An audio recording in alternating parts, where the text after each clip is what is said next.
hi voisun hen kan farnu kan naw nu mika in thlana an hung nei a chuchule in zompe chun hi taka hin kanu pa upa lal sang zol le kanu nu pi ngai nu hayan ani hi pangha kan hun in an hung mana zani kan pangha ingkim rong pol na hai chu kan nei a pangha hai kam thope wong nong en boitu kun hin in sem sok sok en he hi taka ina in thokin facebook noken voisun kutin suina mak pathar lokdeng dan thangle voisun mulhoi pci begen ha kutin suinan nei dingani hi tola san heng lai san bun fak ve singa afa polanum zinga an sim pol kanum zingani voisun chu program in hoi dewa mangdengin kan tia hi upa sangjol hainu pa khom anin sengral na sakhopela ana chu naulete a min an zuk nei thar khani boka chun he kan farhai kan nau hai khoma pa a an hungman khania pile pudana chule in zama chan chunga na sataken solen he boy nok nok in ring non mi zuk mang pui chani a in hoi khoman hoi khobel zani ta in thoka program ha hi kan mang ta ni a an hoi na sa ne lawma na sa e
kuma ai long chen sila voi sulin atang le vai thong yung pala ni sila asam su a vai thong apa chong ai kit lok pe ding ga chu aswat ding lein e ni a local hai kan entry team lai hang yan ni rose e manisa u na wei tong phelawan min khom lein aram chang ngin tong dam kai ham sa सब दिन ni sila परमेश्वर का महिमा और इसका सहायता के द्वारा आज इस विभाग में हम लोग शामिल हो सकता है। इसी समय तक ले चलने वाला परमेश्वर का हम सबसे पहले धन्यवाद देता है। और आज में जितना भी respected pastors, church Elder, from the bridegroom side and all the brother and sisters, और जो अपना माता पिता जो दूर दूर से आया है इस विवाह में, इस शादी में भाग लेने के लिए जो आया है, मैं सबको आप लोगों को प्रभु यीशु मसीह का नाम से स्वागत करता हूँ। और इस विवाह में सब भी इकट्ठा होकर आज के ये चर्च का सर्विस और जो चर्च के बाद सर्विस में भी शामिल होने के लिए सबको अनुरोध करता है। और this is an important announcement. अगर होने सकने से हम उनका मोबाइल जो है स्विच ऑफ या फ्लाइट मोड में या नहीं तो साइलेंट मोड में रखने से अच्छा होगा। और camera, those who want to take a photo, you are allowed to take from your own respected seat। बाहर आने के लिए ऑफिशियल जितना ऑफिशियल कैमरामैन है इन लोगों को हम लोग सब सिर्फ अलाउ करेंगे, बाकी तो अपना सीट छोड़ के नहीं आने से अच्छा होगा। भाई और बहन की विवाह के लिए हम परमेश्वर के सामने इकट्ठा हुआ है। विवाह परमेश्वर ने मनुष्य के लिए ठहराया है। पवित्र बाइबल में भी विवाह को आधार करने के लिए शिक्षा दिया है। स्वयं प्रभु यीशु ने कहा, कना नगर में विवाह को किस प्रकार से आधार किया उसे सभी हम जानते हैं। इसलिए प्रभु यीशु ने कहा कि सृष्टि की आरंभ से परमेश्वर ने पत्नी को साथ रखेंगे और वो दोनों एक तो होंगे। इसलिए वो अब दो नहीं पर एक तन है। इसलिए जिसे परमेश्वर ने जोड़ा है उससे मनुष्य अलग ना करे। इसलिए बिना सोचे समझे विवाह को नहीं करना चाहिए। दूसरा नंबर में, ताकि एक दूसरे के लिए प्रेम और लगन को पवित्र रखे। तीसरे नंबर में, ताकि आशीष के द्वारा पाए संतानों को परमेश्वर की महिमा के लिए प्रभु यीशु ने ज्ञान दिए। प्रभु यीशु के ज्ञान के द्वारा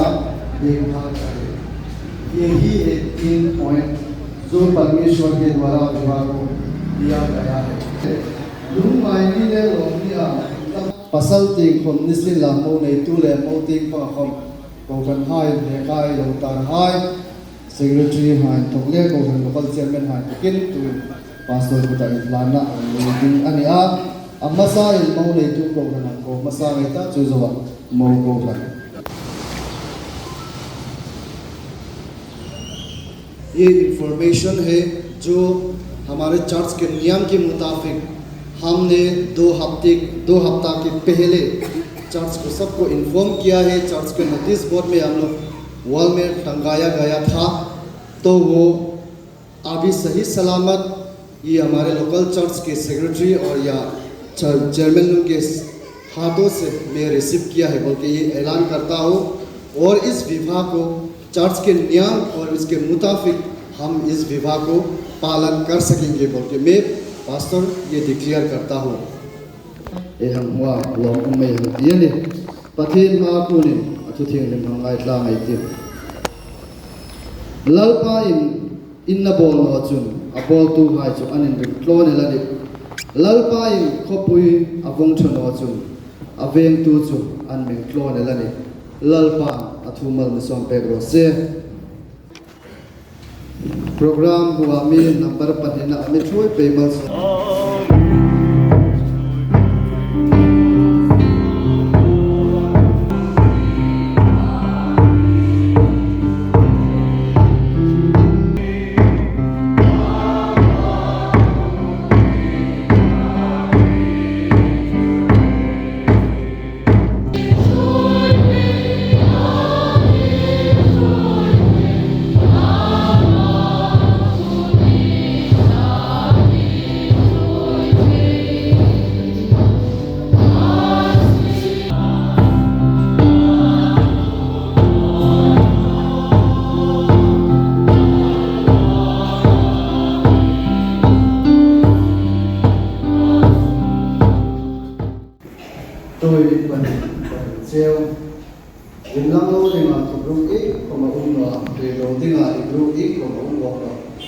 nikin dia ti group ikim alangla holding ania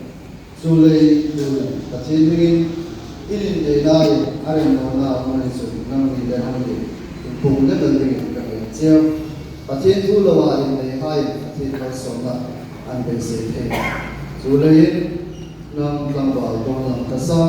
nang ha mi ka ko pung le ilin de nai are no na su tri ta pathin lo bông xuống một kinh nông học mình có bông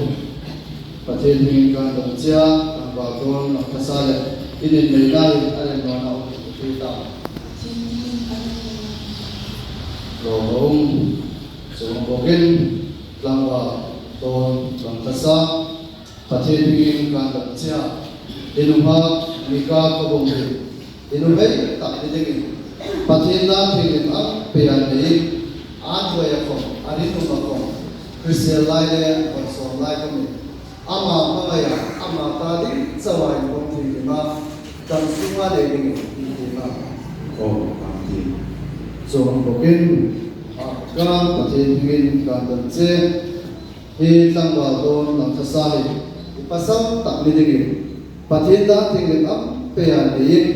an we ko ari nu ma ko Christian lai le for so lai ko ama ta ding ba in vong thing le ma tang sunga le ding in ma lo ma in nang la pa ma so lo se put something in the row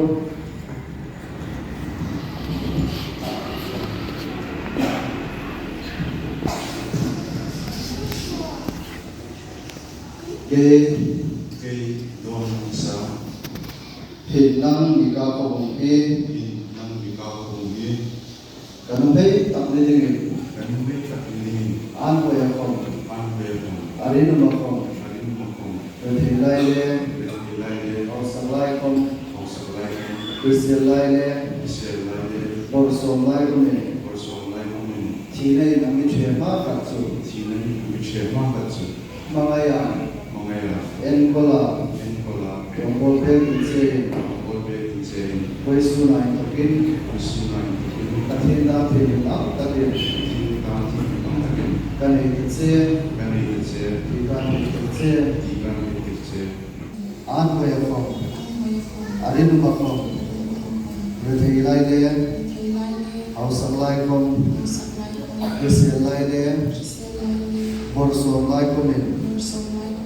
thi nei na mi che ma ka chu ma nga ya en ko la lo mo pe ding che voi su nai in pathin da thing am takin kan nei ka che di ka ka che kan nei ka che kan ni ta che ti nen tir na ding ti nen tir na ding le ri sing na ding le ri sing na ding e ku se hi i ku sa bi kan kun te che kan bu ti che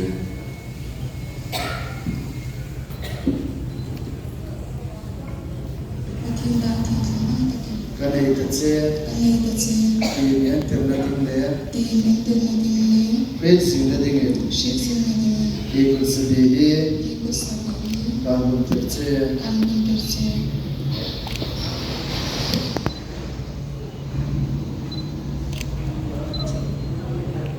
Bibli ere ni lam ni tiu. Pathin le program hai ma thuan thua. Zo chun hiram dan le pathin dan thing lim am takin nu pa takan ni thi. Ani pathin in azom ta chu mi re mi chena ro se lal pa na so ro se cheo. Trong trai na lo le tiu. Ai ka ta na ke. Lal pa min mangai tu le min si tu don lam thasa le bika ko hai chu nu pa dinga thuti hai an lo la ta lal pa ke sin loi nu pa takan ni ti ka pu wa ke ka pu chau khan ni lo bin nang man ni pu pe ran chen ko ta na che ni hi ko vela chau hin nu pa ni no sin la chatun ram chena voi su nai to kin chu ring na pu an ni pa ni che olal pa sum ko dam dangai to ka se le nan ni a mi se dam nei le mai to na dam nei an to ka se le nan ni nisila hum in nei na chu nang mai bu sai ani a nang mai bu sai am taka nu pa di ga nang mani to bre mai koi su na to min chu lungril mun khat thara mun khat mai to na mun khat ti sa pum khat hun ni ta na ti ya i lo pong chu voi su ni nang in ataka ma min tum te ring to ta na che lalpa ing nu ta to thar hai nang in iwan tu ver hai hum pe na thara bai lai na to the ni ko nang in den pai na suk thi ni ding che hom ni ta ka la na ni lalpa nu le pa le u le na wai ta ding a mar so mal som na phu lu tu ni ding nang in mal som ta ding che hom ni ka che ni ko ran le ko tlang le nam ta ding ko ma me so tlang me pe the ding ko ni nang in mal som ding chen ka gen hok chia Christian na dam na nam man pe pe la ta sa le thara balal pa aman la pe the na ding nang in van le re prinda den chu ta ding chen ka gen चेनी इंकिम अन माथुई थरा अन बुंदा दिगे जो आज में संदम तु का ललपा यीशु ख्रिस्ता में करने से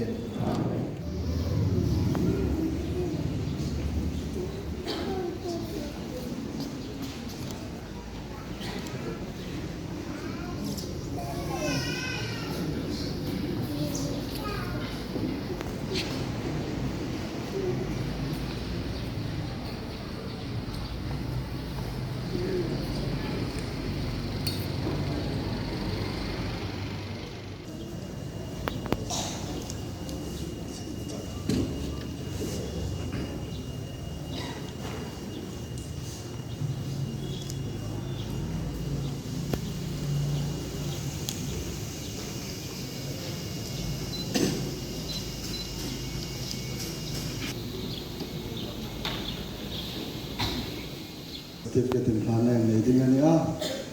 हम लोग ये दो सर्टिफिकेट इशू किया है एक हमारा काउंसिल की तरफ से है और एक कचौली ट्राइब सिनोड की तरफ से मैं एक बार पढ़कर सुनाऊंगा कचौली tribe synod certificate of matrimony this is to affirm that mister Don Langthasa, son of late Mandel Langthasa of Haflong Town,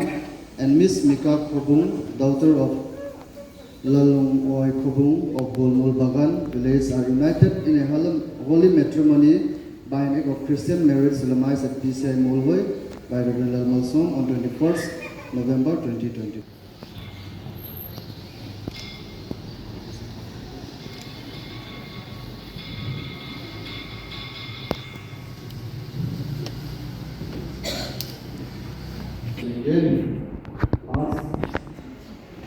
Fortunately, हम लोग दो तरफ से सुनेंगे पहला का बुलाएंगे और इसके बाद आयशा की तरफ से हम लोग फिर दोबारा सुनेंगे एक का बाद एक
जो पिता तो नहीं है लेकिन भी इसका बीए लड़का का आराधन में वो लोग आज हम साथ शामिल होकर जो स्तुति आराधना जो लोग प्रेजेंट किया है उनका ऊपर में परमेश्वर का नाम से हम धन्यवाद बोलता है। हम थोड़ा सा एक्सोर्टेशन हिंदी से नहीं बोलेगा क्योंकि आज का ब्राइड और ब्राइडग्रूम हिंदी मालूम नहीं है आज के लिए, सिर्फ आज के लिए। इसलिए आप लोग को आज क्षमा चाहता है कि हम थोड़ा सा 5-10 मिनट के अंदर में खत्म कर लेंगे। थोड़ा सा जो हिंट्स, जो न्यूली कपल है उनको थोड़ा सा हिंट्स देना चाहूँगा परमेश्वर का वचन के अनुसार। थुती में ले या ए थुती मकान ए थीना चाउ नो चुन मिठे नो रोसे ए दिया थीना चाउ नो चुन मिठे नो रोसे ए तीजो चरखान mangaya en kola rong bol pe ding che voice na tin e tia en ti manika chu in tim na chu voice chi ten toy ti tin ang khil kanuma mangaya en kola rong bol pe ding che chu na chu love to nurture ame to look after and serve ding chu high point pathum chun toy ti tin ang pot lang la ma pathen ti thing lim lang par lang ai ti FSC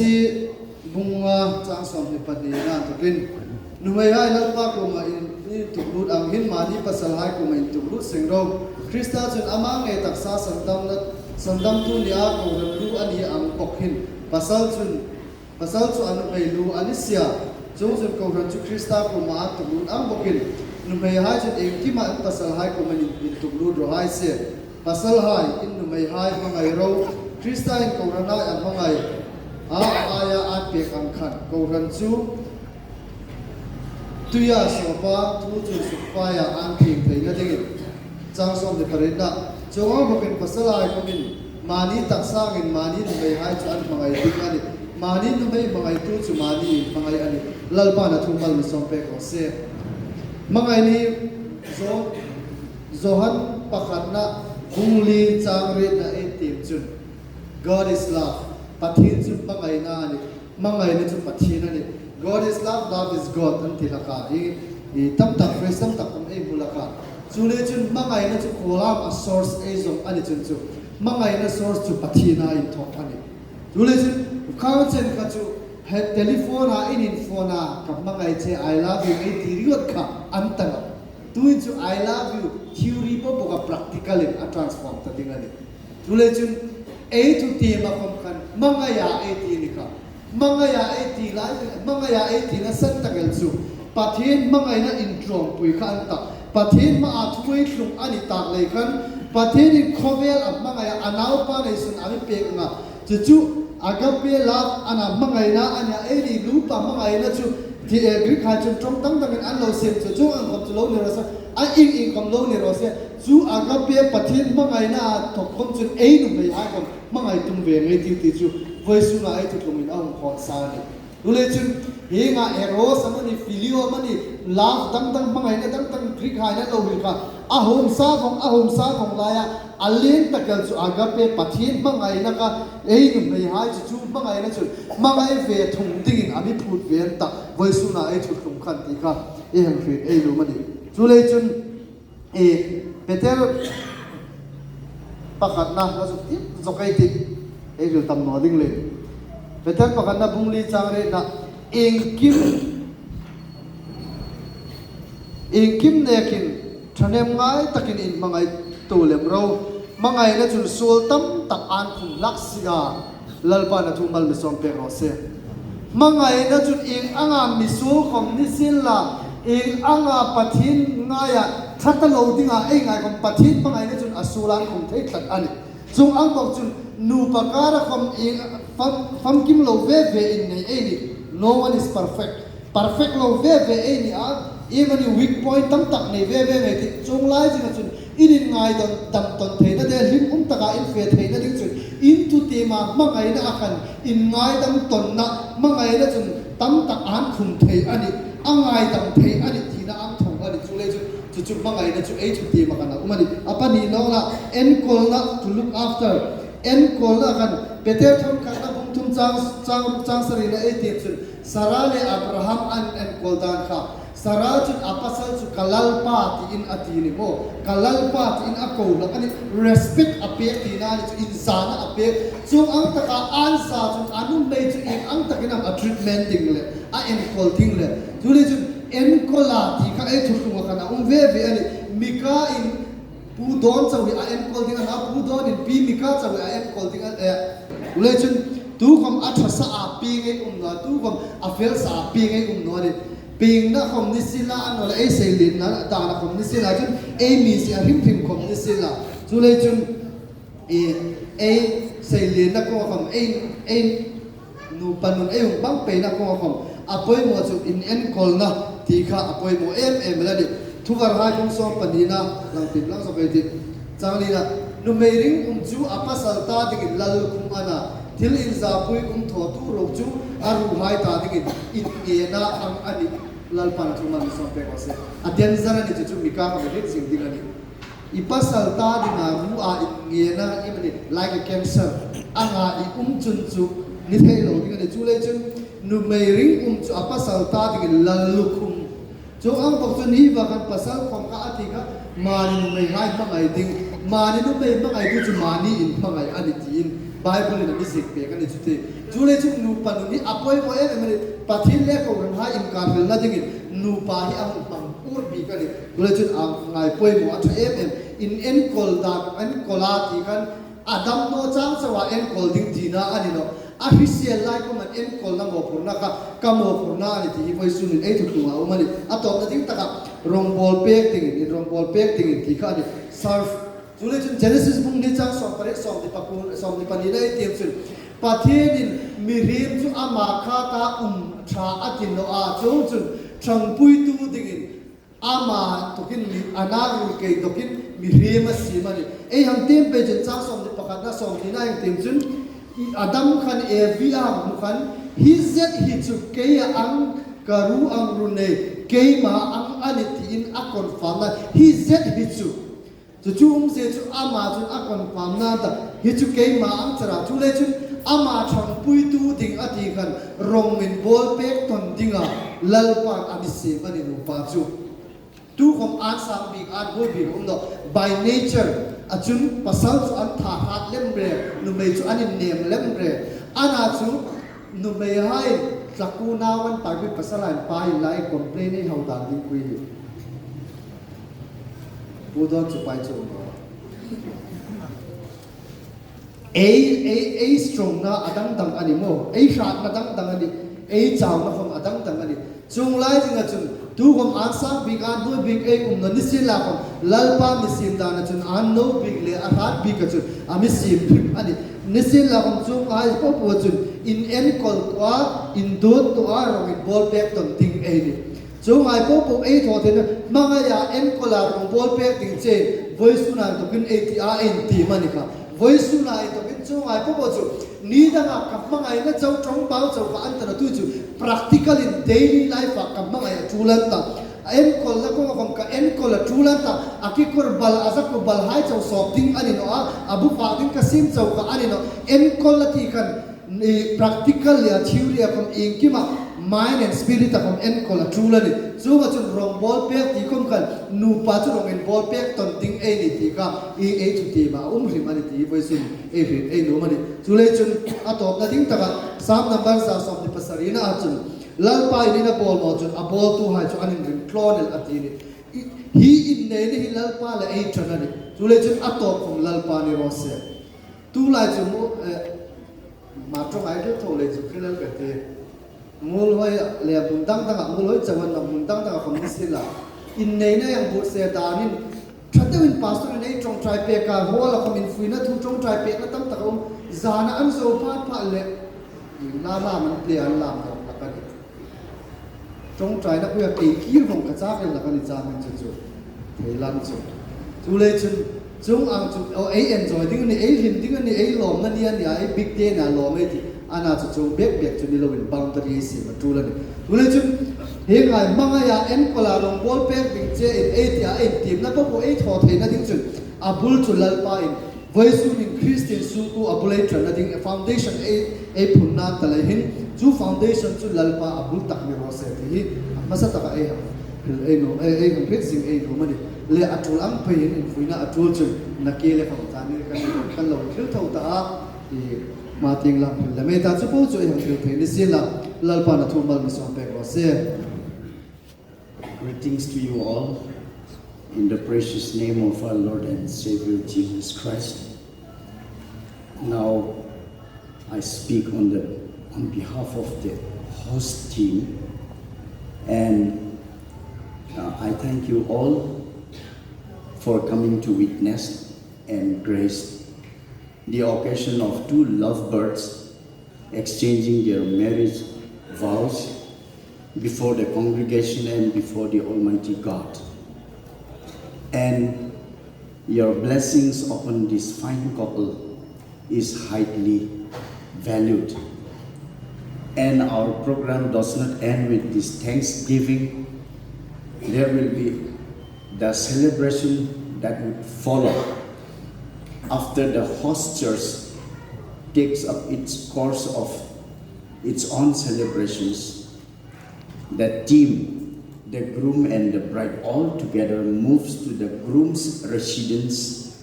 at Town Lake Haflong, and we shall begin the real celebration. And then I invite you all to join us in this celebration of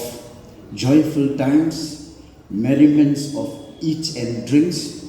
Maybe they could be a delicacy of your choice, or maybe far below your expectations, whatsoever. आज हम सबको प्रभु यीशु मसीह के नाम से स्वागत करते हैं। आज जितने लोग आया है हुकुम मानता है। Being boss is not always permanent. They keep on changing. So एक चीज है, कभी भी ऐसा और नहीं देखे। नंबर 2, शादी में लड़की रोता है, लड़का नहीं रोता है। आज में लड़की नहीं रोआ, लड़का रोता है। बहुत खुशी के बाद हमारा बीच में पवित्र आत्मा आया है। We are extremely grateful. We praise God because we felt the presence of the Holy Spirit. हम भी अपना सीखने बैठ के आंसू निकाला है। God is truly great. Boysunin ay rengin. Muli tutingan tukin filnakan misima. Iso hintalang na manikuranin anoya holding mun. Lom na programa sindo ha ay rengin. Femita muli tu inting haflong lake mulaya. Muli tu ina. Fakle don ang hikaman di mo tam ay rengin. Ay sil ko ma tu pamit sa loading. In palamong loading. Ang hikaman di mo tam. Mawlom na roy mihungkil ko itingin. Ngay na sa hikaman ng flecheo ni. Lalpan man isang pero sin. Yung thangko ko kanay ko kanay long kui hila inhom tin ko kanin yin ho na ko tin ko refreshment ko saya tu na thangsen ning fi ni bonga ministerin ang ja tin ta na kom ni pesin na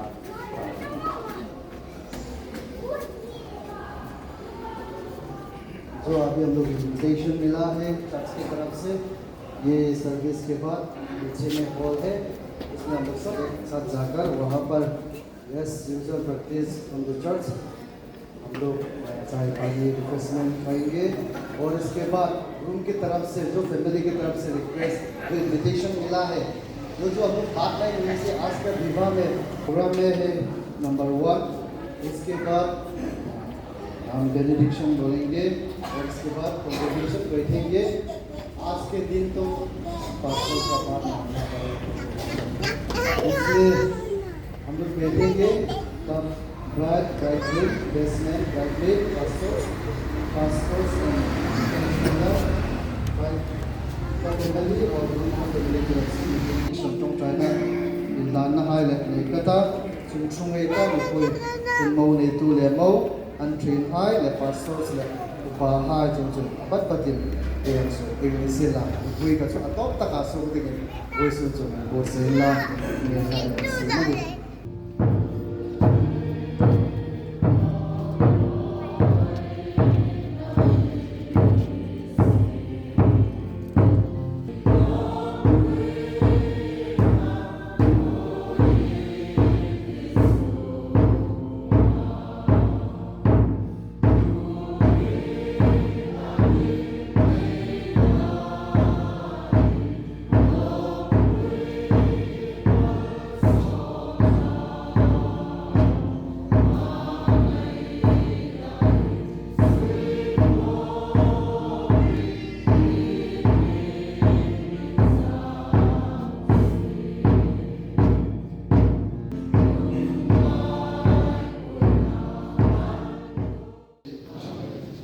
now vai ni dan soma an su ti ka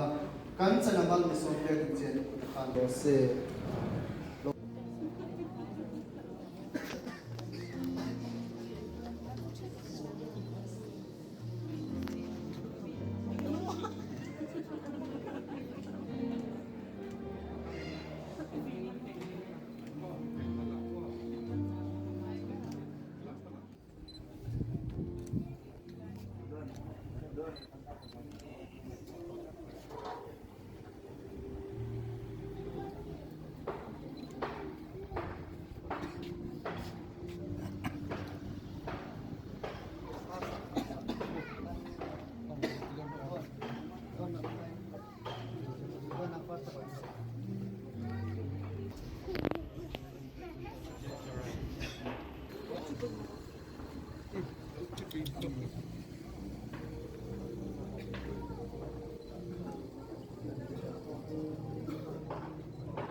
Cao lốp rồi bị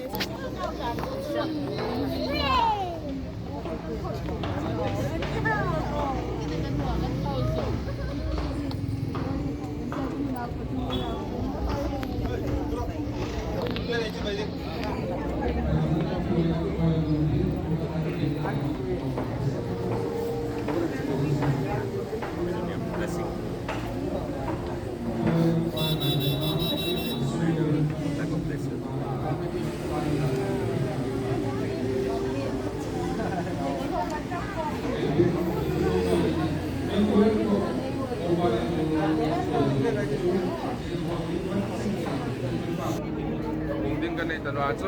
phùng tin các điều này thọ cái tại cái ngõ chúng tôi cái tại ai không xí với này cái lò này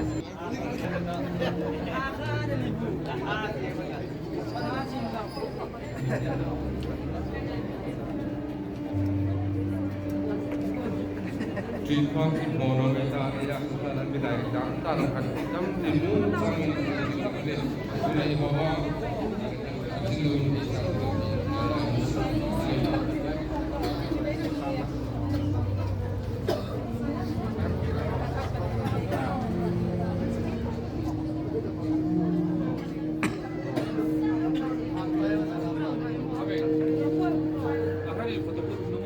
oh hilang.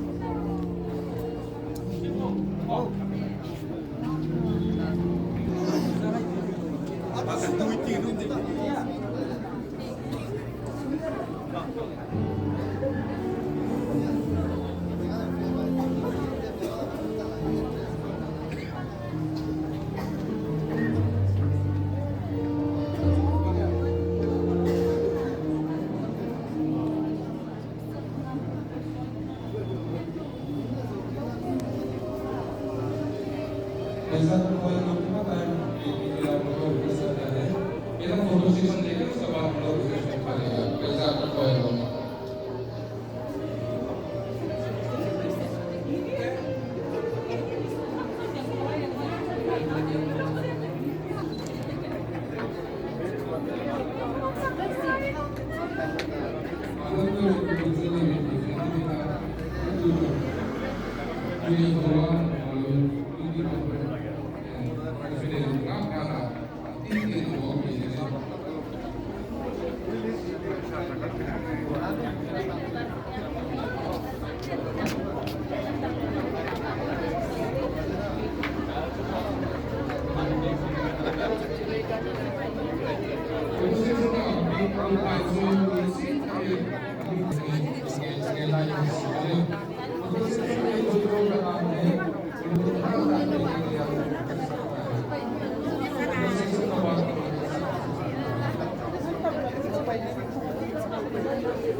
Trong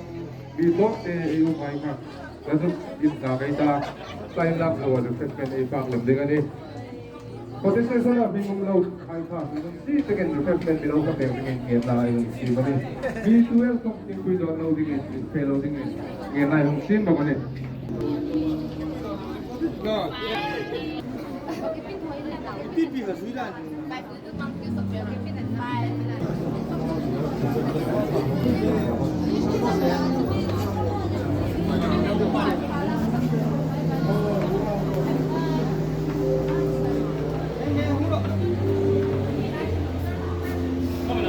Hal dengan ini,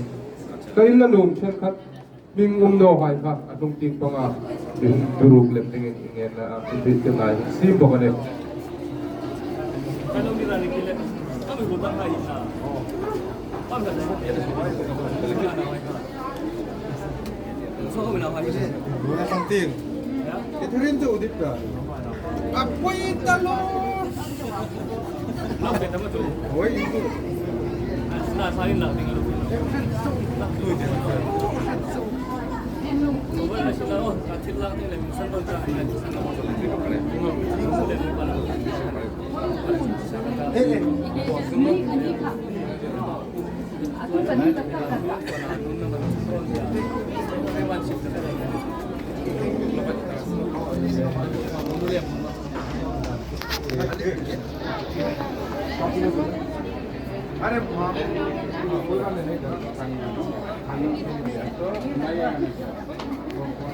Bây giờ EU nào hai không phải tập tí thì đồng số kiện làm thì về ông buộc kiện làm thì tôi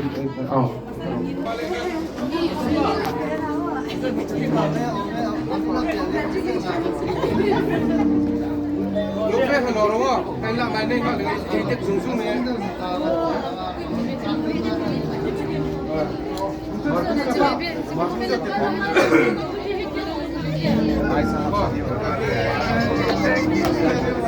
Lâu lắm việc đâu rồi lúc có lại về nó chạy đi được xuống là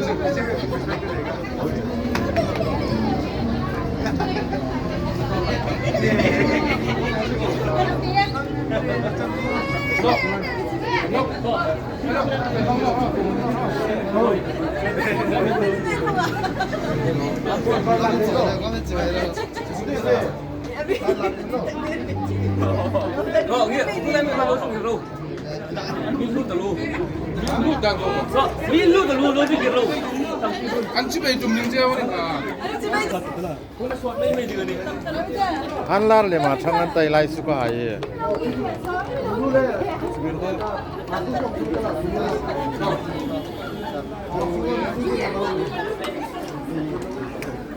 Mulu asung hai ka tay làm dengan không kai tadi ni kita kan di mana Mulu asung hai ka tay la kan something hai ka không kai tay lai di la lòng leng ở đây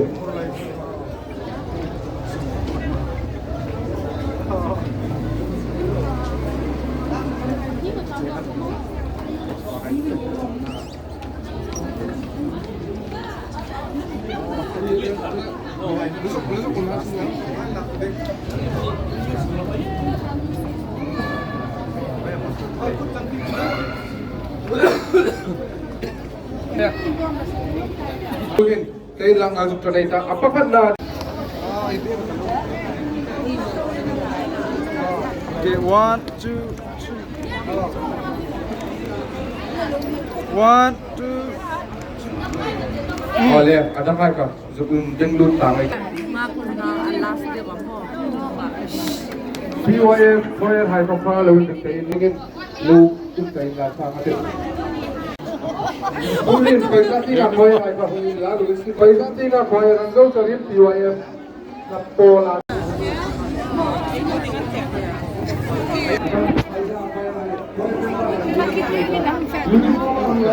Tuga tay na ka kung ano ay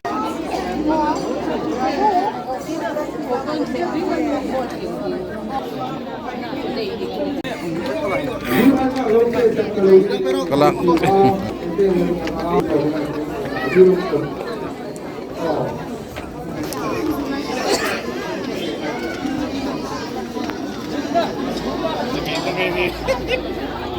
Tagal na raw. Elo video chun konsula mopa pudon lang pasahi iron horse motorcycle ka pa ang chief pa ni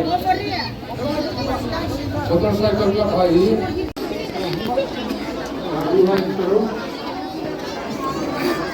Duhan ko kita din sa ano siba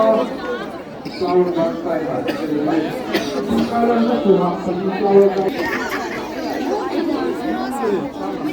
oh yung before di ka uman na tuloy sa kulay ni sa buhay mo unang talong pala ko yung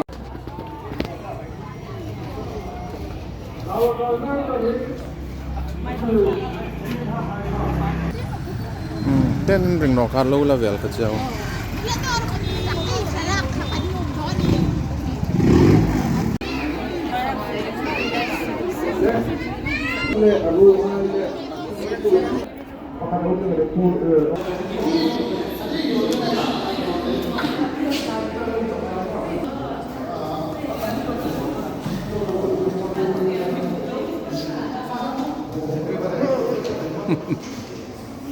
Ahead to that, yeah. À. Motivation pa kanila. À.